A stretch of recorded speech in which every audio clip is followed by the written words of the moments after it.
আচ্ছা বলেন তো, মদ কি কোনো মাদক নাকি এটা আঙ্গুরের জুস? একটা গুরুত্বপূর্ণ তথ্য শেয়ার করি আপনাদের সাথে। দুর্ভাগ্যজনক হলেও এটাই সত্য।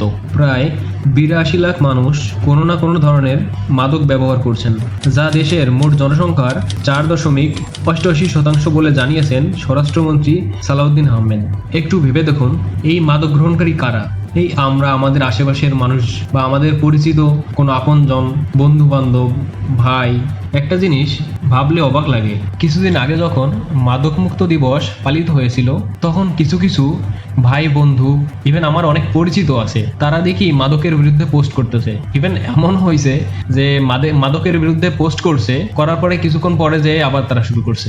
এই জিনিসটা আমাদের গ্রামের বাড়িতে বেশি দেখা যায়। কিছুদিন আগে আমাদের এলাকার এক বড় ভাই এই মাদকের বিরুদ্ধে অনেকগুলা প্রতিবেদন, অনেকগুলা সংবাদ প্রকাশ করছিল, কিন্তু রিসেন্টলি এইগুলা আর তেমন দেখা যাচ্ছে না। আসলে কি মাদক আমাদের এলাকায় কমে গেছে, নাকি আমরা ইচ্ছাকৃতভাবে এটা প্রকাশ করতেছি না? যদিও প্রকাশ করে আসলে কোনো লাভ নেই, কারণ যদি আমরা নিজেরা সচেতন না হই, আমাদের সমাজ থেকে এই মাদকের ব্যবহার কখনোই কমবে না। আসসালামু আলাইকুম। আজকের ভিডিওতে আমি কথা বলবো আমাদের দেশের মাদক নিয়ে। এই মাদকের কারণে একটা সমাজ কিভাবে ধ্বংস হয়ে যায়, একটা পরিবার কিভাবে ধ্বংস হয়ে যায়, আজকে সেই সব নিয়েই আলোচনা করব।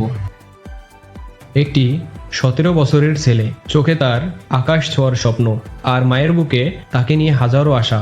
কিন্তু আজ সেই চোখ দুটো লাল, নিষ্প্রভ। যে হাত দিয়ে তার কলম ধরার কথা ছিল, আজ সেই হাত কাঁপছে এক ফোঁটা মাদকের জন্য।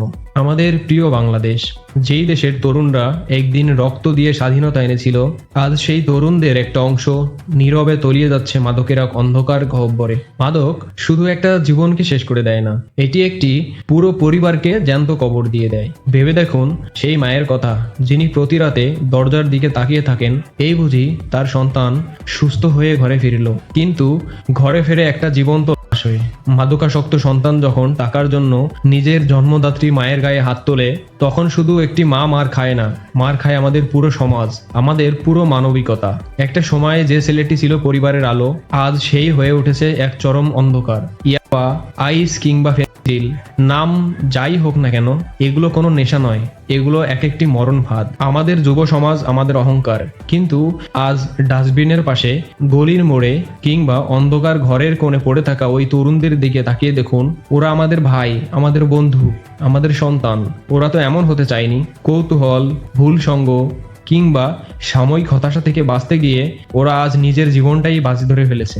মাদক কোনো সমস্যার সমাধান নয়, এটি নিজেই একটি চিরস্থায়ী সমস্যা। তিলে তিলে শেষ হয়ে যাচ্ছে একটা প্রজন্মের মেধা, নেতৃত্ব আর ভবিষ্যৎ। এভাবে চলতে থাকলে আগামী দিনে এই দেশকে কে নেতৃত্ব দেবে? তবে এখনো সময় শেষ হয়ে যায়নি। অন্ধকারের দেয়াল ভেঙে আমাদের আলোতে ফিরতেই হবে। শুধু আইন বা পুলিশ দিয়ে মাদক বন্ধ করা সম্ভব নয়। আমাদের প্রতিটি পরিবারকে সচেতন হতে হবে। আপনার সন্তান কোথায় যাচ্ছে, কার সাথে মিশছে, তার খোঁজ নিন। তাকে ধমক দিয়ে দূরে ঠেলে দেবেন না, বুকে টেনে নিন। ভালোবাসার চেয়ে বড় কোনো নিরাময় কেন্দ্র আর হতে পারে না। যদি কোনো বন্ধু ভুল পথে পা বাড়ায়, তাকে ফিরিয়ে আনার দায়িত্ব আপনার, আমার, আমাদের সবার। আসুন আমরা আজই প্রতিজ্ঞা করি, মাদককে শুধু মুখে নয়, অন্তর থেকে না বলি।